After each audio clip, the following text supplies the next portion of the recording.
இந்தியாவினுடைய ஒலிம்பிக்கில் தங்க பதக்கம் வெல்வார் என்று கருதி இருந்த பொழுது யாருடைய சதியின் காரணத்தினாலோ என்னவோ 100 கிராம் எடை கூடிவிட்ட காரணத்தினால் ஒலிம்பிக்கில் இருந்து ஒட்டுமொத்தமாக தகுதி நீக்கம் செய்யப்பட்ட வினேஷ் போகாட்டை தற்போது காங்கிரஸ் கட்சி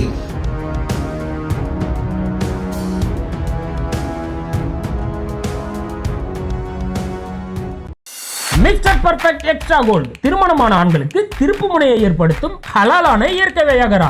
வயதான பலகினமா, சுகர் பலகினமா, இனி கவலை வேண்டாம், உடனே ஆர்டர் செய்யுங்கள். வணக்கம். பாஜகவிற்கு தொடர்ந்து தலைவரிகள் வந்து கொண்டே இருக்கின்றன. ஏற்கனவே ஹரியானாவில் நடக்கக்கூடிய பாராளுமன்ற தேர்தலை மாற்றி வைப்பதற்காக கெஞ்சி கூத்தாடி கொண்டிருக்கிறது. ஜார்க்கண்ட் மாநிலம் மகாராஷ்டிராவில் தேர்தலை நடத்தாமல் ஓரம் கட்டி கொண்டிருக்கிறது, பயந்து போயிருக்கிறது. ஏற்கனவே ஹரியானாவில் உங்களுக்கு தெரியும், விவசாயிகளுடைய போராட்டம் மிகப்பெரிய அளவில் வைரலாகி அந்த போராட்டம் மிகப்பெரிய விவாதத்தை கொண்டு வந்து நடந்து முடிந்த பாராளுமன்ற தேர்தலில் பாஜகவிற்கு கொடுத்த மிகப்பெரிய சரிவை தற்போது அதனால் பார்க்க முடிகிறது. ஹரியானாவில் 10க்கு 10 இடங்களை வைத்துக் கொண்டிருந்த பாஜகவால் 5 இடங்களை மட்டுமே தக்க வைத்துக் கொள்ள முடியும் என்றும், தற்போது பாராளுமன்ற தேர்தல் நடத்தப்பட்டால் 6 இடங்களை கூட காங்கிரஸ் வெல்வதற்கான வாய்ப்புகள் இருக்கிறது என்றும் தற்போது பல கருத்து கணிப்பு முடிவுகள் சொல்லப்படுகின்றன.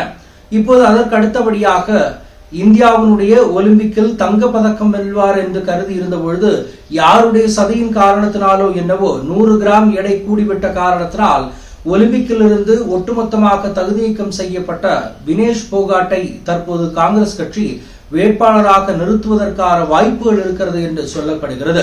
அப்படி நிறுத்திவிட்டால் மிகப்பெரிய ஒரு மல்யுத்த வீரர்களுடைய படையே வினேஷ் போகாட்டின் பின்னால் நிற்கும். இந்தியாவிற்காக பதக்கம் வெல்வதற்கான அனைத்து வாய்ப்புகள் இருந்துவிட்டும் யாருடைய சதியோ என்னவோ தெரியவில்லை, உடனிருந்த இந்த பாஜக பொறுக்கிகளினுடைய சதியோ என்னவோ தெரியவில்லை, அல்லது இந்திய ஒலிம்பிக் கமிட்டியில் இருக்கக்கூடிய பல ஊழல்வாதிகளோ பல மோசடிவாதிகளினுடைய சதிகளோ என்று தெரியவில்லை, அவர்களால் பதக்கம் வெல்ல முடியாமல் போனது. ஆனால் அவர் பாரிஸிலிருந்து இந்தியா திரும்பிய போது அவர்களுக்கு கிடைத்த வரவேற்பு என்பது மிகப்பெரியதாக இருந்தது.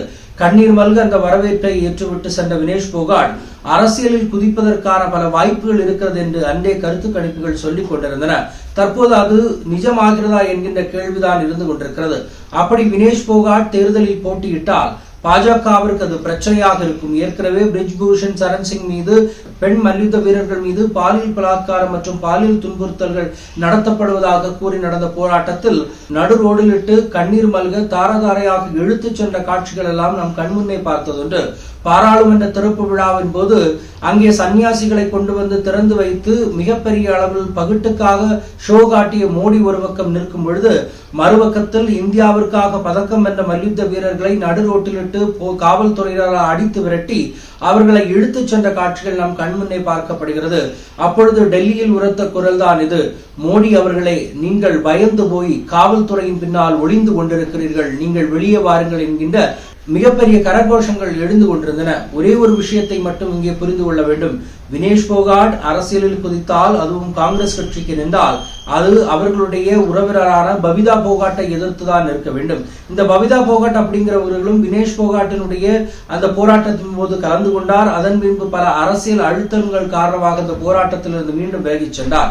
ஏற்கனவே ஒருமுறை போட்டியிட்டு தோல்வியுற்ற பபிதா போகாட் வினேஷ் போகாட் போட்டியிட தொடங்கினால் கண்டிப்பாக இதிலும் தோல்வியுறுவார் என்பதில் எந்த ஒரு சந்தேகமும் இல்லை.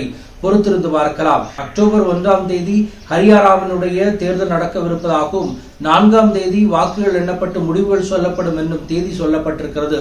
இதில் ஏதாவது மாற்றங்கள் இருக்கிறதா, அரசியல் சூழ்ச்சி இதன் பின்னால் விளையாடப் போகிறதா என்பதை பொறுத்திருந்து பார்க்கலாம்.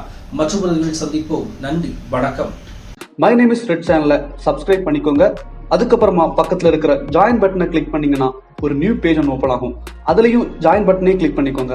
அதுல பாத்தீங்கன்னா credit R debit card options இருக்கு. இதுல உங்களுக்கு விசா, மாஸ்டர் கார்டு, ரிப்பே அப்படின்னு 3 ஆப்ஷன்ஸ் கொடுத்துருக்காங்க. அதுல நீங்க எந்த கார்டு சூஸ் பண்றீங்களோ அந்த கார்டோட நம்பர் என்டர் பண்ணிக்கோங்க. அப்புறமா கார்டோட வேலிடிட்டி மந்த் அண்ட் இயரை டைப் பண்ணிக்கோங்க. அடுத்தபடியா உங்க கார்டோட பின்னால சிவிசி கோடுன்னு சொல்லிட்டு 3 நம்பர்ஸ் கொடுத்துருப்பாங்க. அந்த நம்பரை இதுல என்டர் பண்ணிக்கோங்க. அப்புறமா அட்ரஸ் அண்ட் இன்ஃபர்மேஷன் என்டர் பண்ணிட்டு பைங்கிற பட்டனை கிளிக் பண்ணிக்கோங்க. ஒருவேளை உங்க கார்டு நம்பர் இன்வாலிட்னு காமிச்சிச்சுன்னா உங்க கார்டுல இன்டர்நேஷனல் யூசேஜை எனேபிள் பண்ணுங்க.